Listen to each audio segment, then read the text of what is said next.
Hey, what's up, you guys? It's Connor, and today I'm going to be doing a book review for The Graveyard Book by Neil Gaiman. If you guys don't know, this story starts off where there is a man called the Man Jack, and he is walking through this house and murdering this family. The son of this family is a toddler, and he manages to escape. And by escape, he just, by chance, happens to walk out of the house, so it's not like he's actually running or anything like that. He makes his way to this graveyard, and his family come as ghosts and ask the ghosts of the graveyard to take responsibility for their toddler son and to raise him. The ghosts of the graveyard say yes, and then it follows this little boy as he's being raised by the ghosts of this graveyard and learning about the world through the lens of people that have been dead for a very, very long time. One thing to know before going into this novel, or before recommending it to the middle grade readers in your life, is that this is very heavily influenced by / maybe is an homage to the Jungle Book. So it has a similar vibe to that book. So it follows his life in snippets,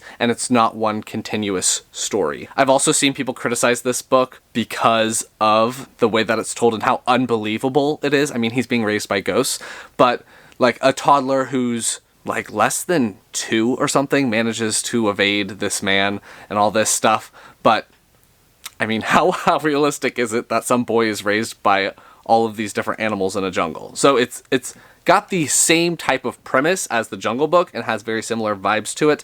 So just know that if you're gonna go into this and you're expecting it to be rigidly realistic, it's not gonna be. That is like the main thing that I see people criticize this book for, so I wanted to put that out at the beginning. But as usual with my book reviews, I'm gonna go through my pros, go through my cons, give you my rating, and be done. My first pro for this book was this graveyard setting. I really loved how all the ghosts are from different time periods and are literally products of their time. They still wear the same clothes that they wore during the times that they lived. They speak the exact same way that they did when they were alive. They have the same viewpoints and the same morals that they had when they were alive. And so this little boy, who's called Nobody Owens, he's called Bod, gets a very varied education because all of the people of the graveyard are from different time periods and have different skills and have different knowledge. So Bod ends up with a very interesting base that he views the world from. And so it just follows that I also really enjoyed seeing Bod and learning about him and seeing him interact with the ghosts and seeing him grow up in this graveyard. I will say that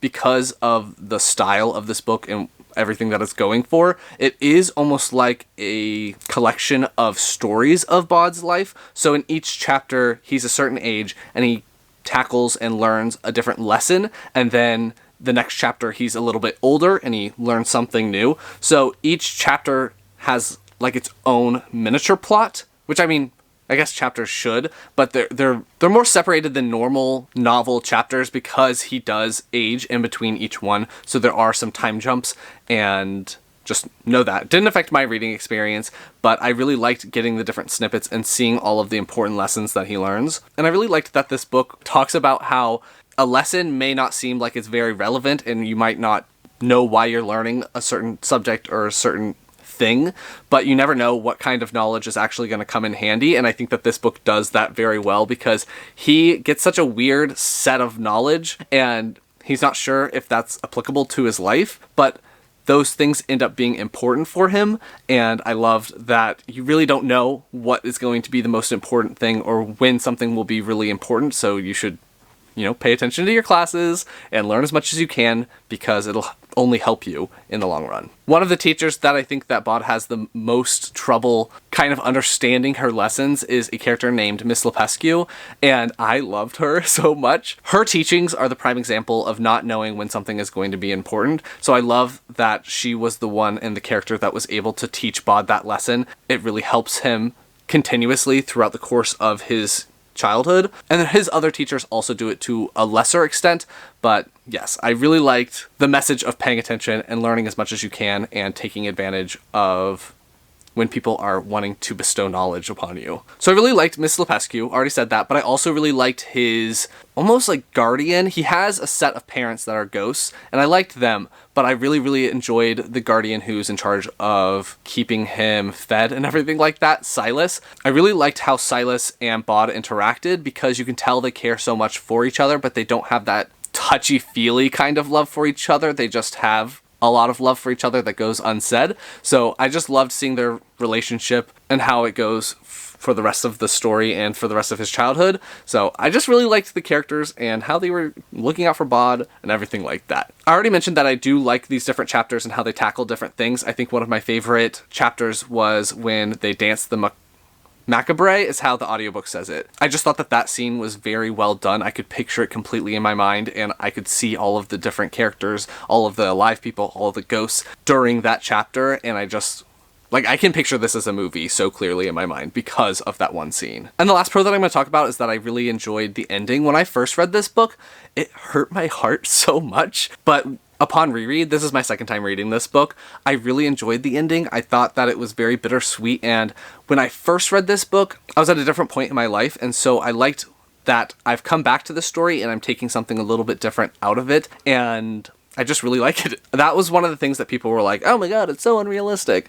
But I think that the basis of how this ends is pretty realistic, and the feelings that are happening in the ending is realistic, and I don't think that this book is meant to be super realistic, so that didn't bother me. Oh, one pro I forgot to talk about that I'll just throw in is that the book, the hardcover, is illustrated, so I like that, and I think that there are other editions as well that are illustrated by different people, so you can look at the different illustrators and see which edition you want.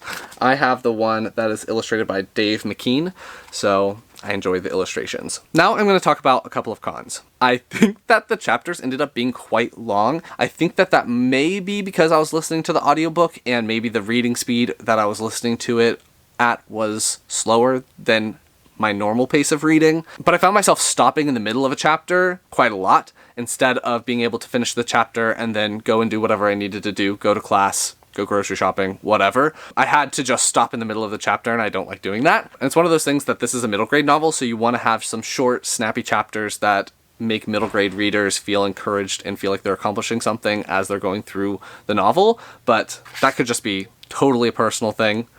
Moving on. I just realized that I already addressed the other cons.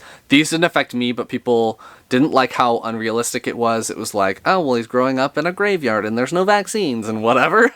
But the Jungle Book, he's being raised in a jungle, and obviously the animals are not giving him vaccines, so I don't really get that criticism, but people do have that. And the other one that people say is that it's not a super compelling read because when you finish a chapter, you know that there's going to be a time jump, and you know that Bod is going to be in a different place in his life and tackle a completely different set of circumstances. So you're not ever put into a cliffhanger situation where you're wanting to turn the next page to find out if he gets out of a situation. So I kind of understand that one, but it didn't affect my reading experience either. So I ended up really, really enjoying this. At the end of the day, I gave this book 4 stars. I really enjoyed it the second time around. I definitely will revisit this book in the future and read it and see if I get something else out of it, because I already know that on this reread, I pulled some different things out of it, which I love to do. So that's going to be my review on the Graveyard Book by Neil Gaiman. If you like this video, please give it a big thumbs up and comment down below if you've read this book. Did you like it? What did you like? What didn't you like? Of all of Neil Gaiman's books, what is your favorite? I have no idea which one is mine. Stardust holds a special place in my heart, so maybe that one. Anything else you want me to know, leave it down below, and I will talk to you guys next time. Bye.